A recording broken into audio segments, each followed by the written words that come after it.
Hello and welcome. I'm Nitin Gokhale, and I'm privileged to have with me today Sri Lanka's new president, Mr. Gotabaya Rajapaksa.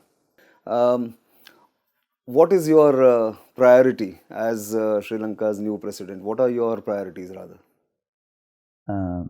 We have given our policy to the people. In that, we have identified certain areas that we have to act upon. Number one is the ensure the security of this country and the people. So I had to readjust certain things in these institutions, especially in the military and also the intelligence agencies. And next one is the economy. That's very important at this time. So I have identified certain areas where we have to focus and improve. So the security and the economy are the two first priorities. Right. But in security, I mean, you are well known for what you did during the Ilam War 4. When you revamped the entire security structure, you got the intelligence setup completely reorganized, and of course led the entire war effort. What is, in your view, has happened in these last 5 years where there has been some slippage, and we of course had the Easter bombings on 21st April. So what do you want to do to... It depends on the policy of the government. Right. So unless you give the priority and in your government's policy, if the national security is not in the priority list, then it trickles down to the lowest level. And that's what happened because the past government did not give enough priority to national security. Right. And also probably they misunderstood the importance of national security to bring economic stability. First, you must have the stability in the country, and where even if for the local or maybe foreign investors to invest, local businessmen to invest, entrepreneurs to invest in this country. The national security is important. Extremely important, yes. So that is what happened during the last 5 years. Because that government did not give enough attention to the security of this country. And there were other things happened, especially on certain investigations on the officers, especially who were involved in our humanitarian operations that we had. Yes. That affected I think the mindset of the morale of the people, the security forces. Yes. And also there were things happening on the national intelligence side. I see. Okay. Because see, we have different agencies in charge of the intelligence part. Okay. Intelligence is important. Yeah, very important. Yes. That's starting with the SIS, State Intelligence Services. That's the number one civilian establishment. Right. Then you have the military intelligence, the Army Intelligence Directorate, Navy Intelligence, and the Air Force Intelligence. But out of that, actually the Directorate of Military Intelligence, that's the intelligence arm of the Army, right, was the most experienced right, intelligence agency. Then you have the CID, that is of the police. Yes, and the TID, Okay. Terrorist Investigations Division. Yes. These institutions are more or less investigation units. They are good at investigating. Right. Right. Not So post-event, they're good. Or not maybe not anticipating maybe. intelligence. Right. Intelligence is a different Different ball completely. Game, yes. Right. So, but the previous government did not give this authority to the military intelligence. So they were more or less not involved At all, yeah. in even gathering information, analyzing, and intelligence. They were not involved in that. So mostly it was the Civilian agencies. CID and Yes. TID and probably SIS. But I should say that they were good at different areas. Exactly. Not in this not because of anything else. For the last so many years, where we had, the terrorism in this country, LTTE terrorism. Yes. In that, major role of intelligence was played by the Directorate of Military intelligence of the army. And also we train these officers. They have the experience. So it's difficult immediately to stop that and give it to another. I think that was another reason. Right. So first thing is, of course, the government policy. Correct. Everything depends So leadership. on the government policy.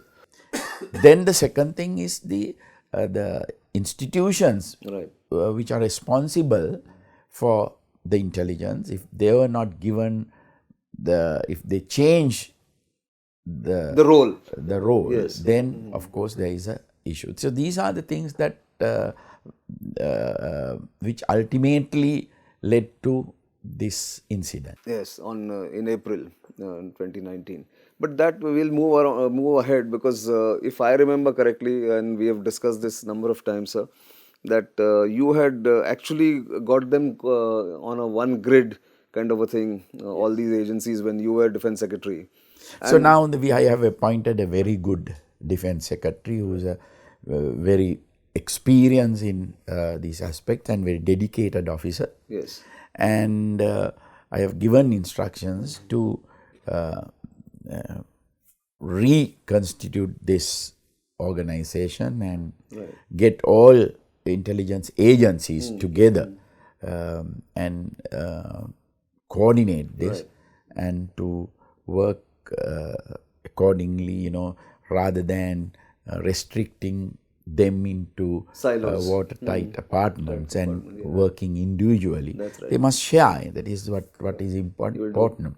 So he will do that. That's right. But do you think he also needs to do a lot of cooperation with countries around, like India, for instance, and other countries, Western countries maybe? Because today intelligence sharing is an important... Yes, in this it is very important. Not like the LTTE terrorism. Right.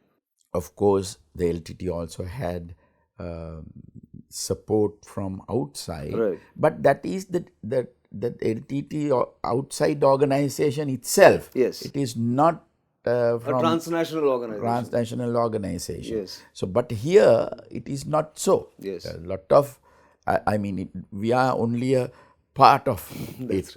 right. The bigger organization, it's outside. Correct. Outside and international and global. Right. So, it is very important that we get lot of help from outside agencies, because those countries are also facing this problem. Same problem, yeah. Whether it India or any other countries, most of the countries in this world are facing this issue. So they have advanced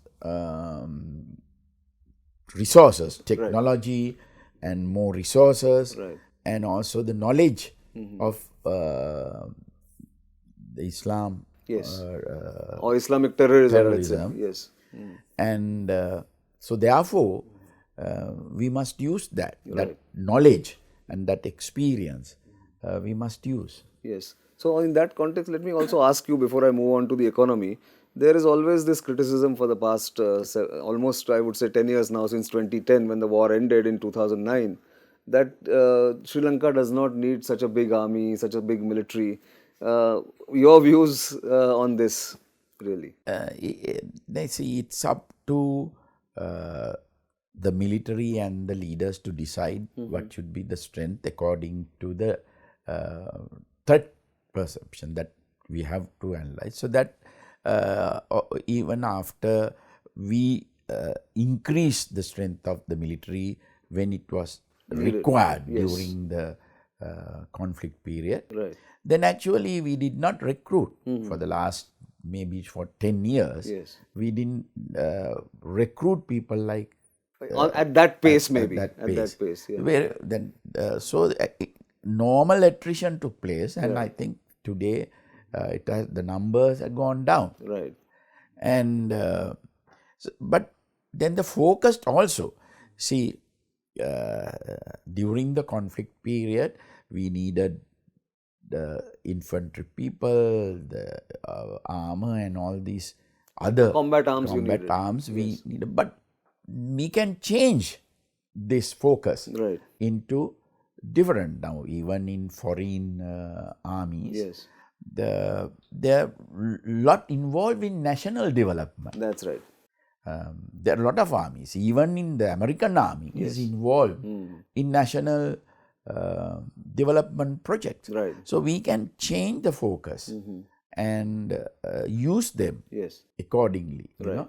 But at the same time, now in this type of situation, intelligence is more important. Exactly. So change the focus on them. Maybe we increase the cadres of the intelligence cadres. Maybe we may put more investment on training of intelligence, the intelligence gathering mechanism. We have to change according to the threat. That's right. The priorities will undergo a change. That's what you're saying.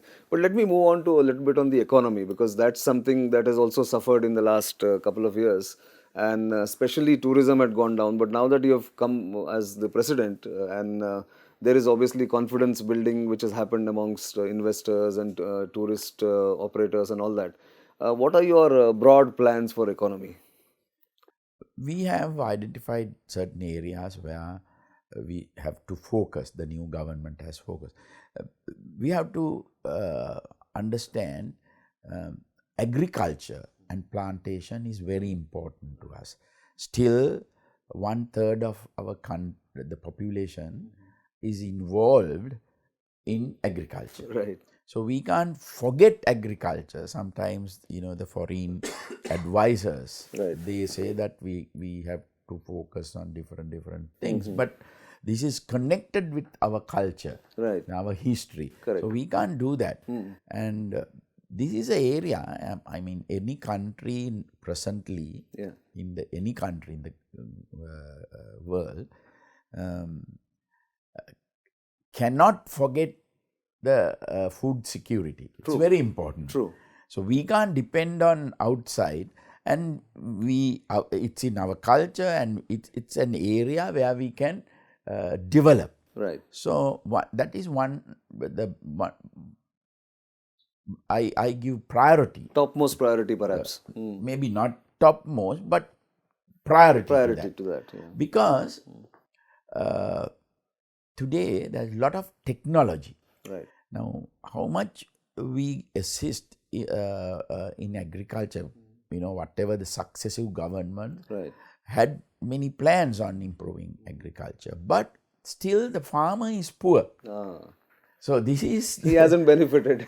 He has not been. So this is bad, because then their children will not go to farming because they see their parents are poor still. So this is where we have to help, especially. But today there are enough technology in the world, to with less investment get more output, income, more production, using even in water management, fertilizer management, using organic fertilizer, then even like the greenhouses, drip irrigation, vertical irrigation, and also this in getting more proper advanced seeds. That's very important. More productivity which is there. And also the research and development. We have to develop these things by the government so that we can assist the farmer to get more income. And also to develop the agriculture-based industries. So make the farmer an entrepreneur. You know, instead of just a farmer, you are also making him an entrepreneur. Make him a businessman. See, now we about 40% of the produce of the farmer is wasted because of poor storage, packaging, and transport, maybe lack of transport, lack of proper transport. So these are now. If you prevent these things, then automatically the income of the farmer will go up. And also now sometimes people grow tomatoes. And when you get the harvest, now you can't sell. There's a glut. Then the prices go down. So why not use this for making sauce? You know, or other so the forward linkages have to be there. Forward linkages have to be there. So that you know that you get the proper value for your produce. So I'm glad you are focusing on that, but also your strength has been on building big infrastructure projects and getting them delivered on time. Yes, the infrastructure is important, no? Otherwise, you can't take the development to outside. That was the problem. And so that agriculture, there are a lot of areas where we can improve in agriculture and plantation. We have for a longer period, actually, our main foreign exchange earner was the tea, rubber and coconut. So for centuries. So but today, because of poor management and other areas, that the income of these things have gone down. So we have to focus on these things, and not only these things, like other products like pepper. We produce the best pepper in the world. Then the cinnamon, we produce the best cinnamon in the world. So there are things that we can. Now, unfortunately, we import certain items which we have in Sri Lanka. So we have to improve these things. Then we can save foreign exchange. And we have to export, not only just export, what is important is the value addition. Value addition, correct. So we have to do value addition. And even in each and everything, move out from only the traditional systems, but improve the research and develop the product. Correct. And make it a little more modern and so that you and also you find more markets.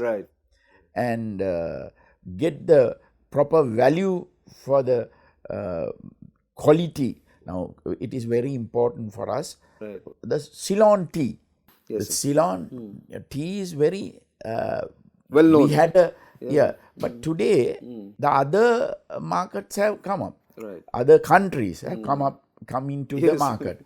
So we have to get the correct value for the quality. I firmly believe we should not go for quantity, but for the quality and get that market for Ceylon tea. Today the world is ready for quality, to pay for quality. Yes. Yeah, that's true. So that's where we have to work. And also when you talk about agriculture, it's very important to educate the farmer in how to use the correct amount of water. Otherwise, the farmer Yeah.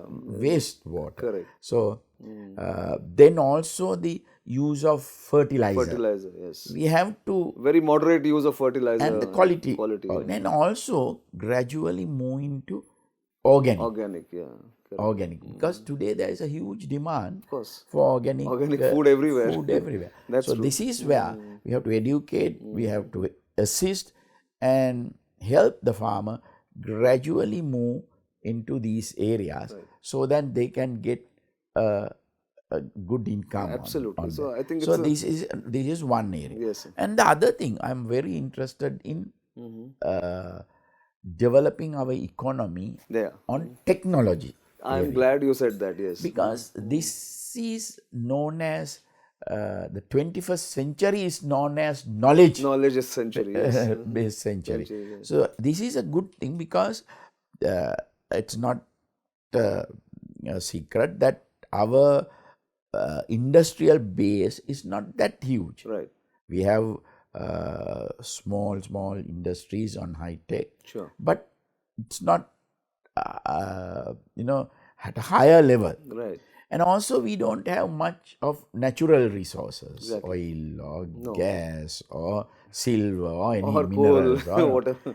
so. But what is important is we have a very skillful, easily trainable human resource. Absolutely. So that is where we have to focus this. So today we know the center of gravity of the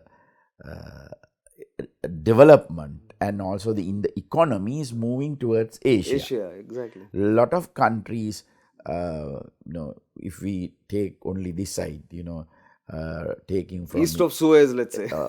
that, of course, and even come to this side, yes. even starting from India, yes. Singapore, Malaysia, Indonesia, Vietnam, Japan, China. So all these countries are powerhouses had come up. Yeah. And also, if you see, most of these countries have come up on. They have developed their economy based on technology and human resources, like you mentioned. So this is where we have a good opportunity. Absolutely. We should not miss this window. Right. So this is where I'm focusing another area. So, but then now this, see, in information technology and digital based technology, these are various lot of opportunities exactly. for the for people and the young people in your country. Yes. And they can earn a lot of money. Yes. And the other important factor is linked with that is the education. Right. So you have to prepare this generation of young people to suit that economy. Absolutely. The knowledge-based economy that you mentioned. Yes. So this is my next focus. Yes. I'm putting a lot of focus on education. This is one area. Actually, I have to get assistance from all these countries. Right. And also there are other fields that I have concentrated actually on fisheries. Right. Because we are an island. Yeah, exactly. So we have to develop fisheries. Then also the tourism. Tourism, yes. Very important. And also we have to understand the world, where the world is the global development. Yes. Now today, in all these countries that I mentioned, Yes. there's a huge middle class. Absolutely. And which has disposable income. Yes. Now from India to China, yes, so much big. Now even I think it's about 400 million. Yes, more than 400 million. It's growing. It's growing in India. Yes, in India alone. Correct. So these are the people who go from country to country. These are the people who go as tourists. That's right. So there is, we have to attract. We have to improve our advertising in these countries and attract people, create different because there are segments people, of tourism. Yes, yeah, there are different segments, but different it's a lovely segments. country anyway. Yes. I mean, it's a naturally beautiful country. So there are now, even if you take the Indian tourists Yes. in religious They all areas, come. Yes, exactly. even for Theravada Buddhism, Yes, yeah. there are a lot of They go to Kandy and Anuradhapura. Yeah, this is the ideal country. So these are areas where we have to concentrate, improve. So the agriculture, technology, then Education, the tourism, fisheries. the fisheries. Yes. These are the areas where we can easily improve quickly and get Get the economy back on the rails, I think. Yeah. So these are, and also the foreign direct investments is important. That's right. Us. So we have to encourage the business people. But what I am my requirement is to these high-tech companies to come and invest in Sri Lanka. Because we have a very easily trainable, high-skilled people. Yes. So therefore, I think it's good for them. I think even for them it's beneficial to invest in Sri Lanka on these areas. So it will be a win-win situation for both, actually. Yes. So these are the areas where I'm really focusing. Absolutely. On that note, President Rajapaksa, thank you very much for this time and your very candid views on everything ranging from economy to security and to development. It's always a pleasure to meet you, but thank you very much for your time. Thank you.